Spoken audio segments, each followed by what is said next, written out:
3 अक्टूबर 2020। और ये सुनने के बाद अगर तुम्हें ऐसा लगता है ये कोई नॉर्मल डेट है तो तुम जाने दो। लेकिन अगर तुम्हें नहीं पता मैं तुम्हें बता दूं, इस डेट को एक ऐसे एनिमे का फर्स्ट एपिसोड रिलीज हुआ था जो कि आगे जाके फोड़ने वाला है, या तुम ऐसा बोल सकते हो जो कि वर्ल्ड का मोस्ट फेमस एनिमे बनने वाला है। और ये लाइन सुनने के बाद तुम सोचोगे मैं किस एनिमे की बात कर रहा हूँ। सो एनिमे का नाम है जुजुत्सु काइसन, या तुम ऐसा बोल सकते हो जो कि वर्ल्ड का मोस्ट फेमस एनिमे बनने वाला है। क्या? हाँ भाई, जुजुत्सु काइसन वर्ल्ड का मोस्ट फेमस एनिमे है। नहीं यकीन नहीं होता? ये लो। क्या बोलूं मैं इस पे? क्या बोलूं क्या मैं इस पे?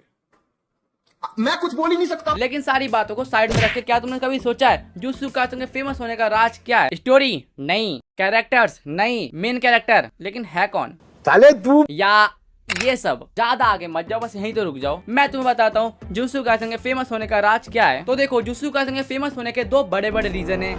अबे ठरकियो, मैं दो कैरेक्टर की बात कर रहा हूँ। एक है जेजेके का मोस्ट पावरफुल विलन रोमन सुकना, जिसे हम हैवान के नाम से भी जानते हैं। और सेकंड है जुजुत्सु काइसन का मेन कैरेक्टर सातोरु गोजो। अब देखो तुम मानो या ना मानो, लेकिन 50% व्यूवर जो जेजेके के हैं वो जेजेके को सिर्फ इन दोनों कैरेक्टर के लिए देखते हैं, और 50% में से एक मैं भी हूँ। लेकिन आज की वीडियो में सिर्फ हम बात करने वाले हैं हमारे प्यारे सातोरु गोजो के बारे में, क्योंकि सातोरु गोजो का दी एंड हो चुका है, और इसलिए इस वीडियो को तुम ट्रिब्यूट वीडियो बोल सकते हो। हाँ, बस बोल ही सकते हो। तो देखो, जुजुत्सु काइसन का सीजन 1 में गोजो को बहुत ज्यादा दिखाया गया, या तुम ऐसा बोल सकते हो गोजो सीजन 1 का मेन कैरेक्टर था। और सीजन 2 के हाफ एपिसोड तक गोजो को भी ठीक ठाक दिखाया गया, और गोजो फैंस के लिए सब कुछ अच्छा चल ही रहा था। लेकिन तभी डेट आता है 24 सितंबर 2023, जिस दिन जुजुत्सु काइसन का चैप्टर नंबर 230 से रिलीज हुआ था। और इस चैप्टर में जो हुआ उसे देखने के बाद तुम बोल सकते हो आधा इंटरनेट ब्रेक हो गया जेजे के फैंस के लिए, क्योंकि इस चैप्टर में हमें देखने को मिला सुकना वर्सेस गोजो की बैटल में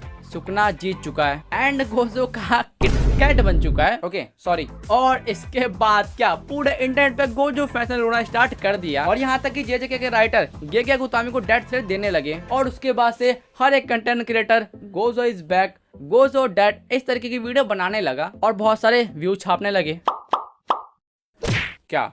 और इस चैप्टर के आने के बाद इतने सारे थ्योरी बनने लगे कि हाँ भाई देखो गोजो वापस आने वाला है। और ऐसी ऐसी थ्योरी जिसे देखने के बाद राइटर खुद बोलेगा मैं राइटर हूँ। और अब उस चैप्टर के 25 चैप्टर के बाद, यानी कि चैप्टर नंबर 261 में फिर से गोजो फैंस के लिए बुरा हो चुका है, क्योंकि चैप्टर नंबर 261 में ऑफिशियली कंफर्म हो चुका है कि गोजो अब वापस नहीं आने वाला, यानी गोजो की डेथ हो चुकी है। और देखो, गोजो की डेथ के बाद गोजो के फैंस ने गेगे गुतामी को बोला वी वांट गोजो बैक, और फिर गेगे ने बोला okay you want Gojo back, so ये लो, इसका नाम है Gota, Gojo plus Yuta is equal to Gota. और ये सब चीज हुआ चैप्टर नंबर 261 में। और इस चैप्टर में कंफर्म हो गया कि गोजो की डेथ हो चुकी है, अब उसका कमबैक नहीं होने वाला। लेकिन फिर भी गोजो सातोरु तुम एक अच्छे कैरेक्टर थे, इसलिए thank you and RIP Gojo Satoru, may he soul rest in peace. लेकिन देखो, कुछ भी कहो वो गोट तो था। नहीं, गोजो की बात नहीं कर रहा, मैं बात कर रहा हूँ एरन येगर की, वो था गोट।